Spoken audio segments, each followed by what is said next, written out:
ఏపీలో మరో ఘోర రోడ్డు ప్రమాదం అయితే చోటు చేసుకుంది. ఒకే గ్రామానికి చెందిన నలుగురు యువకులు గల్లంతయ్యారు.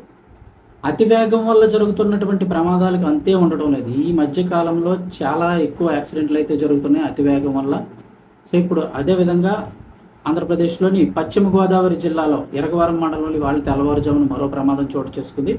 స్థానికులు తెలిపిన వివరాల ప్రకారం చూస్తే ఓగిడి గ్రామం నుంచి తూర్పుగోదావరి జిల్లా మోరి వైపుకు వెళ్తుండగా ఐతలపురం లాకుల మలుపు వద్ద ఒక కారు మరి అతివేగం ఏంటో తెలియదు కానీ పూర్తిగా నియంత్రణ కోల్పోయి కాలువలోకి దూసుకు వెళ్ళిపోయింది.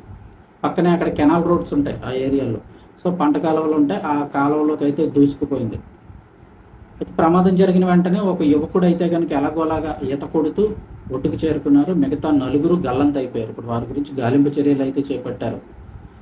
కారుతో పాటుగా నలుగురు యువకులు నీటి ప్రవాహానికి కొట్టుకుపోయి గల్లంతయ్యారు. గల్లంతైన వారిని పోతుల లక్ష్మీబాను, రాజారాం, నాగిరెడ్డి దశవంత, సాయి సూర్య అందరూ కూడా 20 ఏళ్లలోపు వారి 18, 17, 19 సంవత్సరాలు.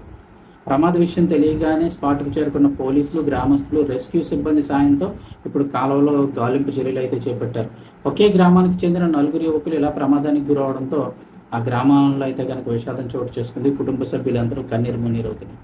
సో మీరు డ్రైవింగ్ చేస్తున్నప్పుడు మీరు వెళ్ళే దారి బట్టి హైవేకి ఎక్స్ప్రెస్ హైవేలో అయితే కనుక మీరు కాస్త స్పీడ్ వెళ్ళొచ్చు, కానీ ఇలా పల్లెటూర్లు అదేవిధంగా కాస్త టర్నింగ్లు ఇలా ఉన్న చోట్ల అతివేగం అసలు వద్దు అని ఎప్పటికప్పుడు అధికారులు చెప్తూనే ఉన్నారు. అక్కడ బోర్డులు అవి కూడా పెడుతూ ఉంటారు. చూడకుండా అతివేగంగా వెళ్తే అవతల ఏముందో తెలియదు. కొన్ని రెగ్యులర్గా వెళ్ళే రూట్ వాళ్ళు అయితే కనుక అక్కడ మాకు టర్నింగ్ ఉంటుంది, ఇక్కడ గొయ్యి ఉంటుంది, ఏదో అని వాళ్ళకి తెలుస్తుంది. కానీ అప్పుడప్పుడు వెళ్ళే వాళ్ళు మాత్రం దయచేసి ఒక 40-50 లోపు వెళ్తే మీకు వెహికల్ కంట్రోల్ అవుతుంది. అంతకు మించి దాటి వెళ్ళిపోయారంటే తెలియని రోడ్లో ఎక్కడైనా ఖచ్చితంగా ఇలాంటి ప్రమాదాలు అయితే జరిగే అవకాశం ఉంటుంది. ఇప్పుడు 4 కుటుంబాలు అయితే తీవ్ర విషాదంలో మునిగిపోయాయి.